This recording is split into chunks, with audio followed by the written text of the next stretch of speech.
All right, guys, welcome back. Okay, so I want to specially welcome you to our AI community class, right? I believe this class is actually meant for our AI community, although we'll be probably making it public, but not yet sure. But it's specially made for the people in our AI community class.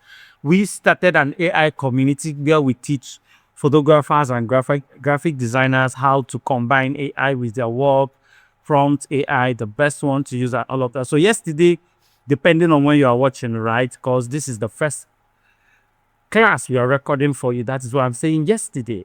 Okay, so yesterday we started the training and we focused more on introduction, right, to AI tools and the best ones to use. So today we are going to dive into it properly. How do you combine these tools to be able to get a ready to deliver job to your clients? How do you combine these tools to be able to get a ready to deliver job to your clients? Now, there are numerous tools you can use, but we use very few tools so that we don't keep the process very cumbersome. That within 2, 3, 4, 5, 6, 7 days that you give your attention to it, you can master it and achieve tremendous result. All right, so this is the background we are going to be using on this image. And how did we come up with this background? Simple. Pinterest. Yeah, as simple as that sounds, it is Pinterest. So let's say this is the background you want. All you need to do is to come over here, look for the one that will suit your object. Like this background here, this one will look so nice on the image we are working with. I am very sure. Look at her dress, look at the lighting. This will look nice. This will look nice, but this will not. This might, if it's scaled well, this will not. Why? Color contrast, composition, positioning, light direction. All of those things are what you will consider before you even talk of putting your object on an AI background or using AI to place your object on a background. If you don't get that right, you will end up putting it in the background and it will still be looking off. It is not every picture that can fit on every fine background. When you want to put images on AI background, as a photographer, the first thing you need to ask yourself is, what background am I going to put this object on? When you make that determination, it will inform the angle you shoot the object. It will inform the lighting pattern you use, even the setting that you use. Either you are shooting it portrait or you are going to shoot it full or landscape. You can't just take anything and want to place it on any background because you feel AI can do it. AI will disappoint you because it will give you back what you gave it. And because you did a bad job in photographing, the results will come out bad. And trust photographers. They will want to make sure that if the hand is pointed this direction, it will remain like that. So AI will make sure to not change anything in your composition, anything in your angle, anything in your lighting. To just carry the object and place it there. And because you shot a bad image, it is not going to look fine. So most time, the problem is not AI problem. The problem is the photographer's problem. So if you're a photographer, you want to use AI, part of the first things you must determine is where you want to put it. So for this object, this is the background that we want to use. And if, for example, you want to pick a background that someone else have used and you like it, for example, this one, this looks really beautiful. If you want to use this background, all you need to do is just to download the image, go to Pinterest, click on the image, click on these 3 dots, download. So once you download it, take it to your ChatGPT, tell ChatGPT, remove the object, give me just the background, right? If you want the props retained, for example, this one, you can just say, remove the object and the chair she's sitting on. ChatGPT will do the job for you, right? ChatGPT will do the job for you. You do not need to do so much any longer. So once you've gotten your background, another thing you need to do is to bring your picture right into Photoshop. That image you want to place on that background, do not miss this step.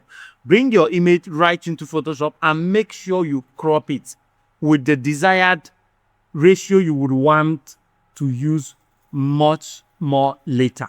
So let's say you want to use 4:5, crop it 4:5. And the reason I gave it all this headroom is because I'm looking at my background. It needs headroom. If the background is somewhere from here, I wouldn't give it that much of a headroom. So I cropped my own, gave it some headroom. You notice that content aware field units actually do a very nice job here, but that wouldn't be a problem because I'm not using it anyway. So this is the image right here. Let me show you. We already have it done. Look at it. So it doesn't look like we're, talking stories. This is it here. So this is the image we are working with, and our background is already in our download folder. So I'll open up my ChatGPT, right? Go to a new chat, and I'll drag the picture right into ChatGPT. Then find my background. So my background is right here. Drag it right into ChatGPT and drop my prompt. So we took our time and got some prompts that allows us to place object on any background, and it's going to be available for you in the group. If you are part of this class, it's going to be available for you on the group so that you can as well use it and place your object on your own background. So once I have that, I'll just press enter and wait for it to process. Now, you can use ChatGPT for free. It's going to give you a good result, but not as good as what ChatGPT Pro is going to give you. So we are using ChatGPT Pro for this one, and it's relatively not that much expensive. We are using it. The advantage of using Pro is so that you don't have limits on how many images you can create per day. I can create as many as I want every day, and the processing is better. It thinks better, wiser, and all of that. Trust me, the difference is quite much, but you can still do a great job using the free version. So let's wait for it to process, and let's see what we'll have. Add-on final touch. So we'll have our object perfectly positioned on our background. So all we need to do is to just download it. Just download. Right here. So this is the one we used before. But let me just download it again.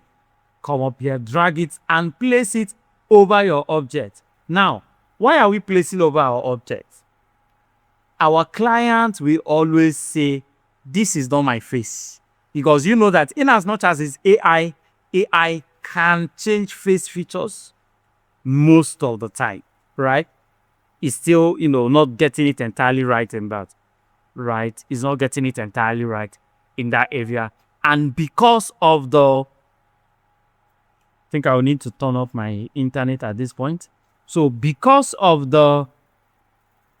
all of the changing and all of that, we have devised a means that allows us retain. So when you download it into your Photoshop, code your alternate and scale it in. So all you need to do is just to use your mask and unveil the original face, because that is what your client will always look at. Always look at, right? So once you scale it up like this, you need to be sure that it's perfectly aligning. So change your blend mode to difference. Now you notice the moment I changed it, you will see that my own object that I brought in is smaller than the one that I have there. So I'll use my move tool and just scale up. Oh, it's actually bigger. And just scale down to make sure it's fitted in. So once it's fitted in, you will know all the white dots lines you are seeing will be gone. So just fit it in perfectly, especially with the face. Good. This works perfectly for me. Press OK. Change the blend mode back to normal. So if I do before and after, you notice that the changes is now on the background and on the face. So create a mask for the one you brought in. Pick up your brush and just brush it over on the face. Restore her face. If you want to restore the skin, you can as well. But for me, in this one, I'll just restore the face. Once you are done restoring, come to your background, click on color balance to make sure that the color matches the overall color of the image, and the job is gone. So by flattening this up now, I can now crop it to fit into the new frame that I have. Press OK. Brighten it up a little bit. Nice. So you can decide to stop here. The job is done. But I want to do one more move on it. Go to my filter, camera raw filter. So I already did a setting. right? Which I won't want to be going through again. So I'll just come here, apply previous setting, and the job is done. Press OK. And we'll have our final result. That is just simply how you can use AI to elevate the result you get while working on your image. Now, like I said initially, the outcome of what AI will give you is highly dependent on what you shoot. I see some photographers sending some jobs for us to take care of, and you will notice that this picture is already bad. Are you sure it's a photographer that took this? The angle does not even look like what a photographer shot. If you want to take your picture, do it eye level. Look at the way this one is looking balanced. Why? Because when you get it looking balanced, if you put it on a background, it's going to look very fine, right? Don't stay too close to snap a full body. It would distort. Don't shoot your full body from up unless it's intentional. Because if you shoot from up, it will be hard to get a background that was shot from up. So you start having issues and all of that. Thank you so much for watching. Like I said, if you want to join our AI prompting community, go to the description of this video. You are going to see the link right there. Click on it and be part of this movement that we are making. Thank you so much. Subscribe to our YouTube channel and see you on the next one.